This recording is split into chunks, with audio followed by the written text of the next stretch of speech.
xog dheeri ah ayaa waqti xaadirkan markaasi waxa ay ka soo korodhay doorashooyinkii koonfur galbeed Soomaaliya kadib markii lagu dhawaaqay natiijadii xubnaha golaha wakiilada iyo waliba midda golaha deegaanka oo iyadu ilaa iyo hadda markaas iyaduna aan lagu dhawaaqin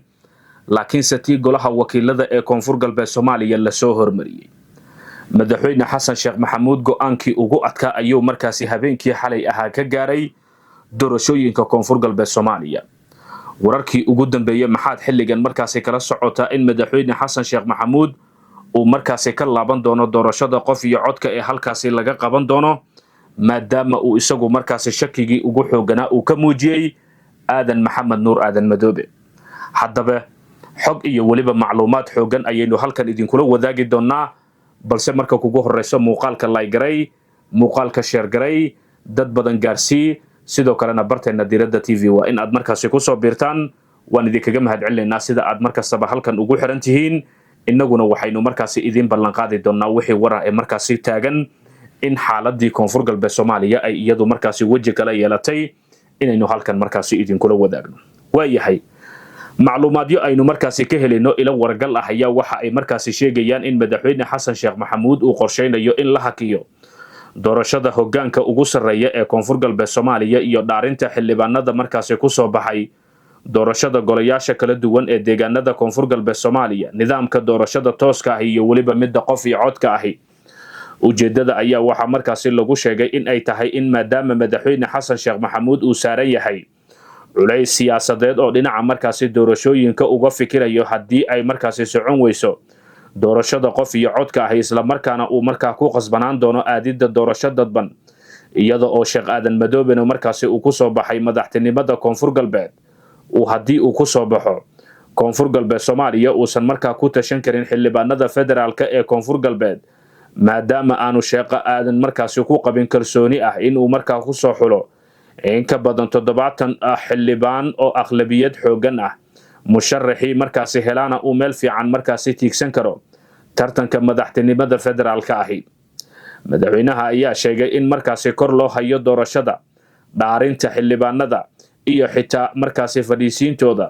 waxaana qorshuhu yahay in hoggaanka maamulka uu markaasi sii hayo Jibriil Cabdirashiid oo hadda ah ku meel gaar u haya taas oo madaxweynuhu aaminsan yahay haddii doorasho dadban markaasi lagu qasbanaado in Jibriil uga fiican yahay Sheekh Aadan Maxamed Nuur Aadan Madoobe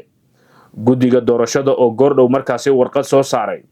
ayaa sheegay in markaasi maxkamadda sare ay ka sugayaan inay fasaxdo natiijada doorashadii dhawaan la qabtay sidaas darteedna aysan markaasi suurtagal ahayn in loo gudbo doorashada hoggaanka waxa ayna markaasi dad badan aaminsan yihiin in tallaabadaasi ay qayb ka tahay qorshaha guud ee Villa Soomaaliya haddaba madaxweyne xasan sheekh maxaa waqti xaadirkan arrintan markaasi ku qasbay halkee ayuu markaasi wax ka eegay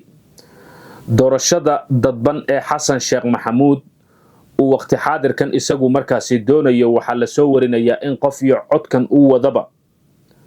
uu dadka markaasi musharaxiinta ee xilka madaxtinimada Soomaaliya ee mucaaradka ah uu markaa ku mashquulinayaba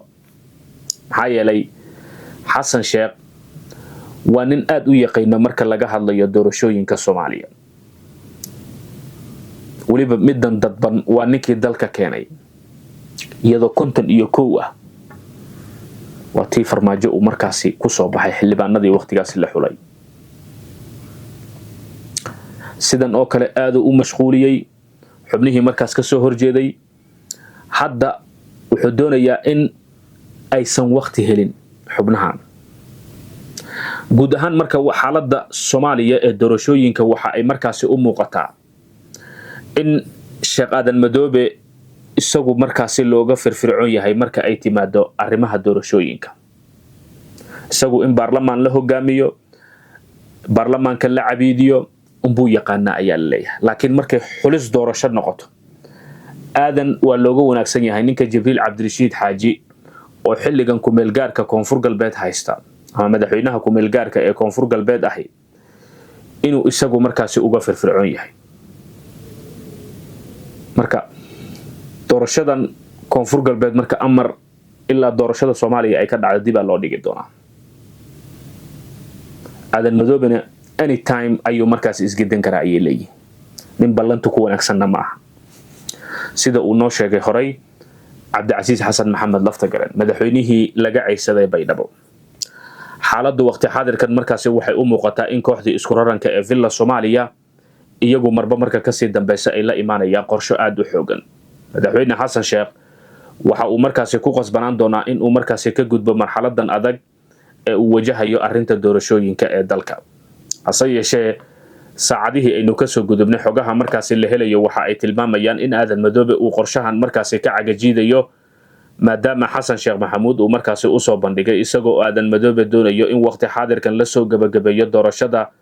koonfur galbeed Soomaaliya. xaalka koonfur galbeed iyo weliba dhinacyada sida ay waqti xaadirkan markaasi wax u socdaan, iyada oo durbaba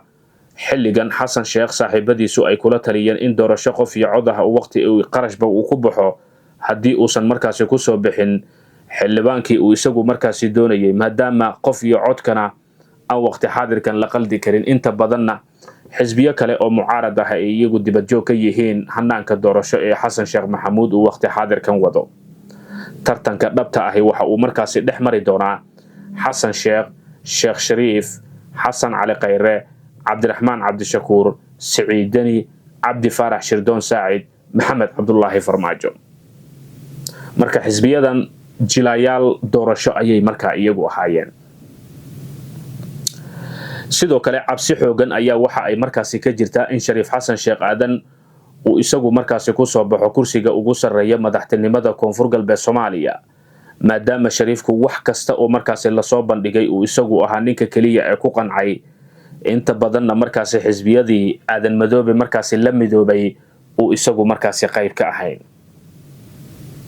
xisbiyada midoobay aadan madoobe waxa ay markaasi ula midoobeen kuwa markaasi sidoo kale xilalka wasiirada koonfur galbeed doonaya xitaa inay iyagu halkaasi ka helaan ama saami qaybsi ay aadan madoobe markaasi la yeeshaan. aadan maxamed nuur aadan madoobe arrintan markii ay soo baxday waxa ay markaasi ku noqotay waran aad u xoogan, maadaama dhinacyo kala duwan ay iyagu markaasi soo bandhigeen qorshihii ugu xooganaa iyo istaraatiijiyadii ugu xooganeed oo aadan madoobe waqti xaadirkan uu markaasi diyaarinayo, oo ah in tartanka doorashada dalka Soomaaliya iyadoo ay markaasi muhiim tahay in la soo gabagabeeyo, maadaama xasan sheekh uu shax kale oo markaasi ka duwan madaxdii hore ee xukunka u soo martay villa Soomaaliya uu la imaanayo. haddii warkan uu madaxweyne xasan sheekh xogtan soo baxday uu ka dhabeeyo, maadaama ilo xog ogaal ah oo xafiiskiisa ka tirsan aynu ka helnay xogtan, ayaa waxaa markaasi lasoo warinayaa in xasan sheekh ay suurtagal tahay in doorashada dalka markaasi haddii mid dadban la qabto, jibriil cabdirashiidna uu markaasi u joogo baydhabo, xubnaha xildhibaanadana markaasi uu jibriil u soo xulo, 70 xildhibaan waxa ay markaasi noqon doonaan kuwa u codeeya xasan sheekh. waa haddii la aado doorashada dadban xitaa marka rajadiisu aad bay u wanaagsan tahay. xubnahan mucaaradkana aad loo mashquuliyay, ma heli doonaan waqti ku filan, dhaqaale ay ku raadsadaan, codadka ay ku iibsadaan, xubnaha xildhibaanada ay ka kaambeen gareeyaan. marka waxa ay iyaguna la imaan doonaan shax kale oo ka duwan in waqti la siiyo. xasan sheekhna doorashada dadban ma rabtaan degdeg in uu markaasi ku qabto ayuu doonayaa. marka xaalkii koonfur galbeed, istaraatiijiyada xasan sheekh iyo tan mucaaradka iyagu sida wadajirka ay u cayaarayaan inay aad u kala duwan tahay ayaa la soo wariyay. xaaladuna waqti xaadirkan waxa ay markaasi u muuqnaan doontaa in xasan sheekh uu la imaado marba marka kasii dambeyso shax uu kursiga markaasi kusii joogi karo. hase yeeshee wixii waraa ee markaasi nagu soo kordho muuqaaladeena dambe ayaynu markaasi idinkula wadaagi doonaa. laakiinse saaxiibayaal, diiradda TV waayadii ugu dambeysay waad ka jiiftaan muuqaalka in aad markaasi meel fog noo gaarsiisaan. annaguna markasta waxaan idiin ballan qaadaynaa wixii waraa ee markaasi kusoo kordha xaalka doorashooyinka koonfur galbeed iyo midda Soomaaliyaba inaynu halkan idinkula wadaagno. idinkuna waan rajaynayaa in aad markaasi muuqaaladeena meel fog markaasi inoo gaarsiin doontaan. diiradda TV-na aad markaasi rukuman doontaan. 70,000 waxyar ayaa inooga harsan inaad markaasi nagu tuurtaan. aad baad u mahadsantihiin. haddaba waxaynu doonaynaa aragtidiina ahi sidee u aragtaa in xasan sheekh maxamuud doorashadii koonfur galbeed hoggaankeedii uu markaasi dib u dhigay ma shax siyaasadeed ayay ka tahay ma madaxweynuhu cadaadis ayaa waqti xaadirkan saaran haddii uu ka laabto doorashada qof iyo codka ahi xasan sheekh iyo shacabka Soomaaliyeed miyay kala dhiman doonaan suuragal ma tahay doorasho dadban xitaa haddii la aado xasan sheekh in uu soo laabto xukunka muuqaalka meel fog noo gaarsiiya tan iyo kulan dambe nabadgelyo